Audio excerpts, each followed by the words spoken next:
Professor صاحب سوال ہے کہ نبی کریم صلی اللہ علیہ وسلم یتیم کیوں پیدا ہوئے تھے؟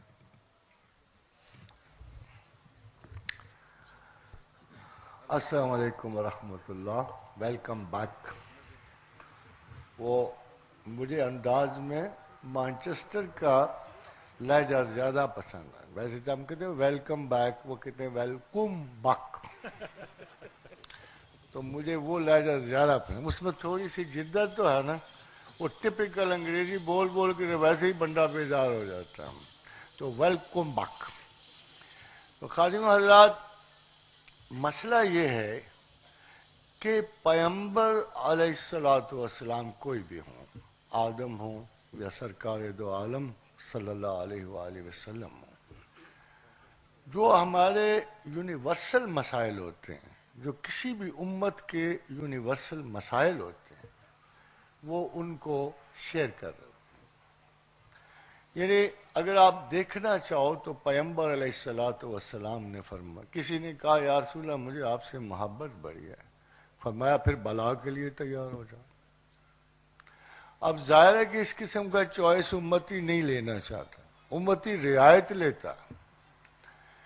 اگر حضور گرامی مرتبت کے لائف پیٹرن پہ جایا جائے تو ہم میں سے کوئی بھی، میں تو نہیں کہہ رہا کہ سب رسول ہو جائیں گے، نہ اصحاب ہو جائیں گے، مگر میں یہ ضرور کہتا ہوں کہ اگر ہم پروفٹ کے پیٹرن پہ جائیں گے تو ہم یقیناً مسلم سے مومن ضرور ہو جائیں گے۔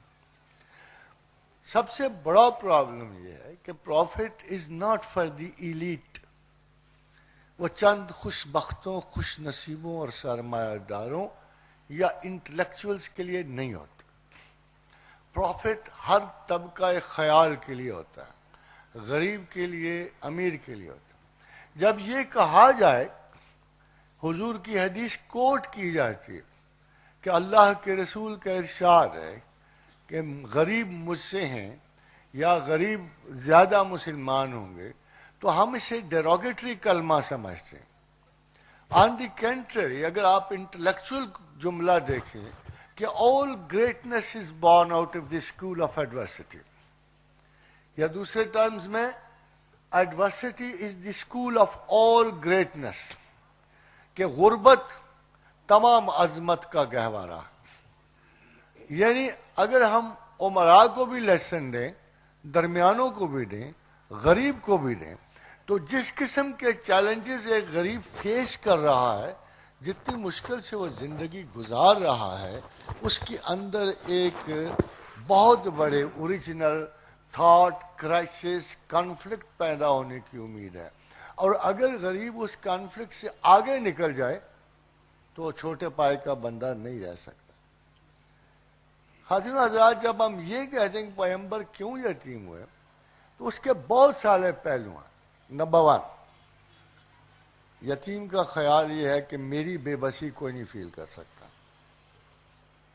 اس کا خیال یہ ہے جس کا ماں باپ شروع سے مر گیا ہو اور وہ ایک بے آسرا، ٹوٹل نروس جیسی ڈسٹورشن میں پیدا ہوا بچہ، جس کو ماں نہیں ملی یا باپ نہیں ملا، اس کا ذاتی خیال یہ ہوتا ہے کہ میرے جیسے بد نصیبی کسی کو نصیب نہیں۔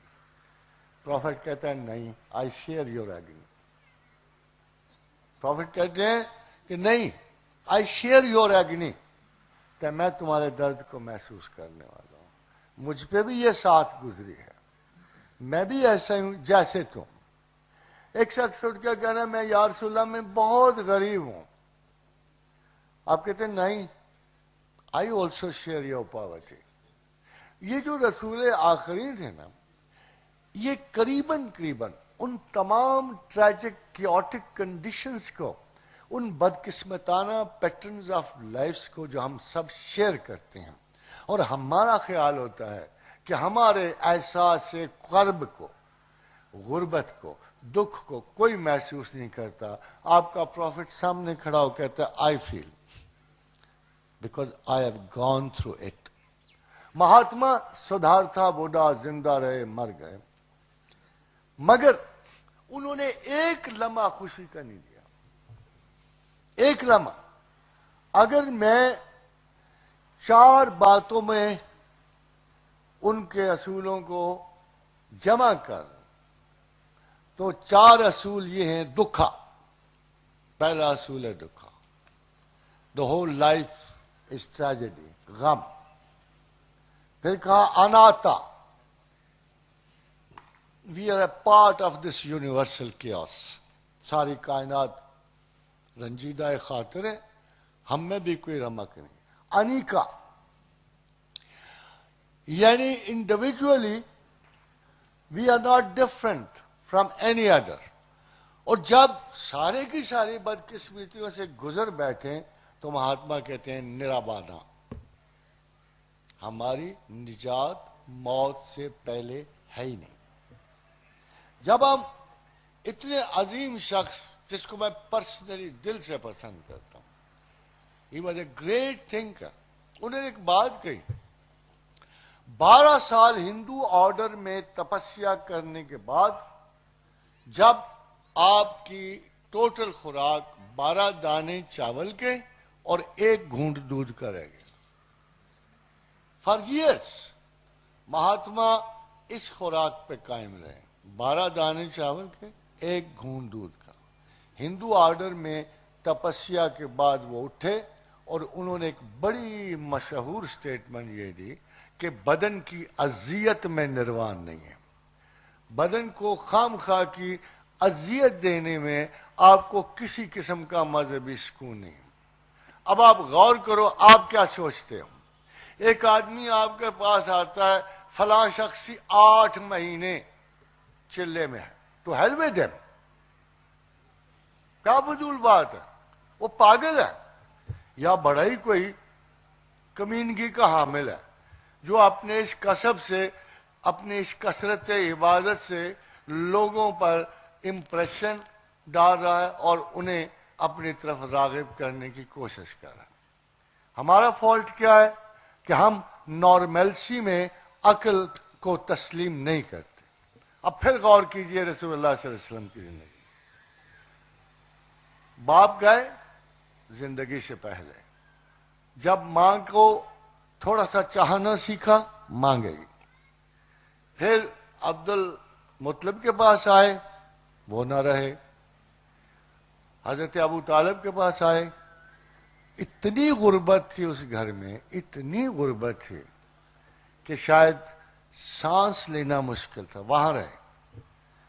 اس سارے دوران زندگی میں میں کریڈٹ دیتا ہوں کہ ان کی زندگی میں واحد آسائش کا لمحہ اس وقت شروع ہوا جب ام المومنین خدیجہ الکبریٰ سے ان کی شادی.